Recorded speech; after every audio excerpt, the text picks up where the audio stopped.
বুঝার পরে দেখলাম বেশ ভালো একটা ফ্যামিলিতেই আমার জন্ম হয়েছে। যখন বুঝতে শিখেছি তখন নিজেদের নতুন বাড়ি দেখলাম, নতুন ঘর হচ্ছে, বিল্ডিং। তখনকার সময় ১৯৯৭ সাল আমার, তখন প্রায় ৩-৪ বছর হবে। তখন দেখেছি বিল্ডিং হচ্ছে অত সময় আগে।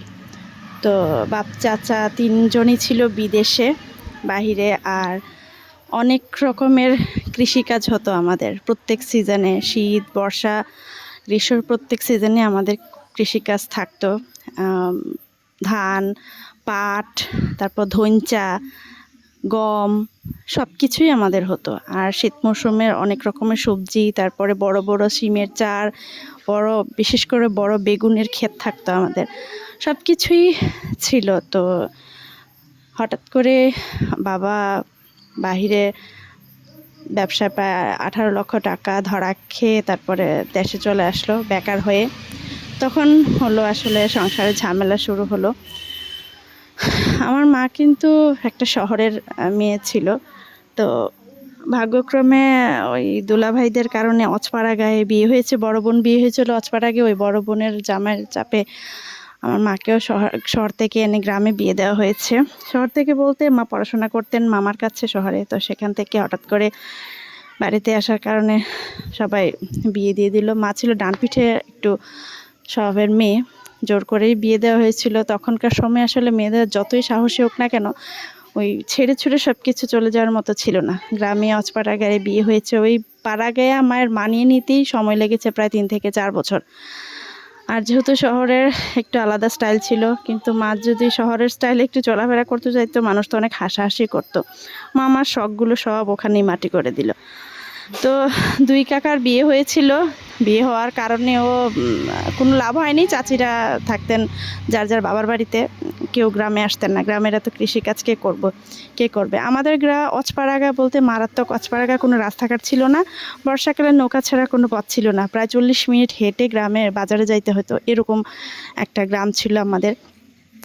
তো বাবা যখন বেকার হয়ে চলে আসলেন, তখন চাচারা বললেন যে একসাথে আর থাকবে না, বাবা বেকার হয়ে আছে। আমরা ২ বোন হয়ে গেছি, এটা ২০০৪ সালের কথা। বাবা বেকার হয়ে চলে আসছে, তখন আমাদেরকে ভিন্ন করে দেওয়া হলো। ২ ছেলের কথা, ছোট ২ ছেলের কথা শুনে দাদাও বাবাকে ভিন্ন করে দিল। আর তখন আমরা ২ বোন ছিলাম। আমি ক্লাস 4-এ পড়তাম, আর আমার ছোট বোন মাত্র ২ বছরের ছিল।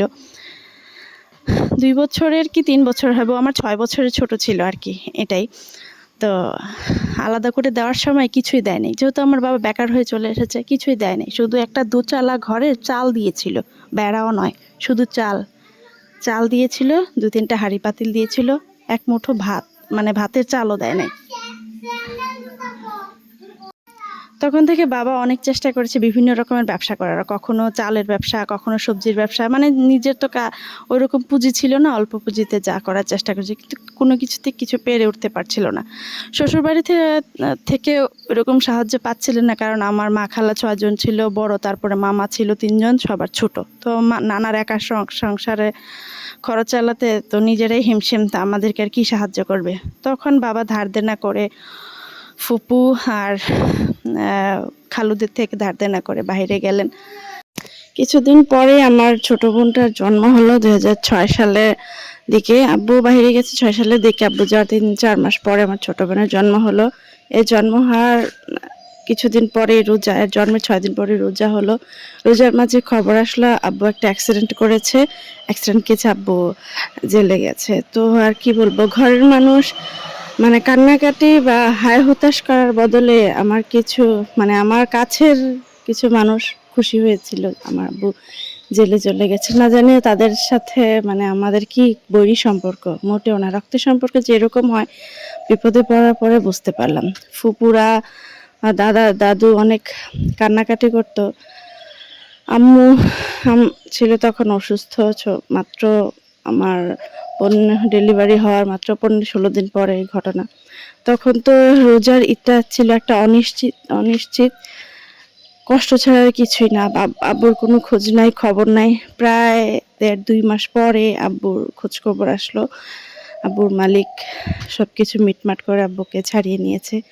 আলহামদুলিল্লাহ, এরপর থেকে আমাদের জীবন মোটামুটি ভালোই কাটছে। আব্বু যথাসাধ্য চেষ্টা করছে তার মেয়েদের যাতে কোনো দিকে কোনো কমতি না হয়। আর আমার আম্মু তো নিজের শখগুলো পূরণ করতে পারে নাই, সেজন্য নিজের শখগুলো আমাদের জন্যই রেখে দিয়েছিলেন। 1 ঘন্টা হেঁটে বাজারে আসতেন মাসে একবার। খালাতো ভাইদেরকে নিয়ে বাজারে আসতো, যেহেতু আমার 2 খালার বাড়ি আমাদের বাড়ির পাশেই। খালাতো ভাইদেরকে নিয়ে বাজারে আসতো, মাসের পুরা বাজার করত। আর একটা বাজার থাকতো আমার জন্য। নিজের সাধ্য মতো যা যা পারতেন আমার জন্য কিনতেন। তবে একটা জিনিস ছিল, আমার আম্মু সবসময় ইউনিক জিনিসটা খুঁজতেন। আরে সবাই যদি একরকমের পড়বে, আমার আম্মুর কথা ছিল আমার আম্মু আমাকে কিছুটা ভিন্ন রাখবেন। আচার আচরণ, চাল চলন, পড়াশোনা সব দিক দিয়ে সবার থেকে আমাকে কিছুটা ভিন্ন রাখার চেষ্টা করতেন। আপনারা হয়তো জান মানে অনেকেই জানেন, কিছু কিছু জামা কাপড় তখনকার সময় ট্রেন্ডিং এ ছিল, যেগুলো বলা হতো বাংলা লিঙ্ক জামা, তারপরে হচ্ছে মাখন জামা, বিশাল জামা, এসব জামা কাপড়। এসব জামা কাপড় আম্মু আমাকে কিনে দিতেন, বাট ছিল সবার জামা কাপড় যে যেরকম একটা একরকমের প্রিন্টিং ছিল, আমার জামা কাপড় ছিল পুরাটাই ভিন্ন। আমার আম্মু খুঁজে খুঁজে বিভিন্ন আলাদা আলাদা জায়গা থেকে খুঁজে খুঁজে আমার জন্য সম্পূর্ণ আলাদা জিনিসগুলো বের করে আনতেন।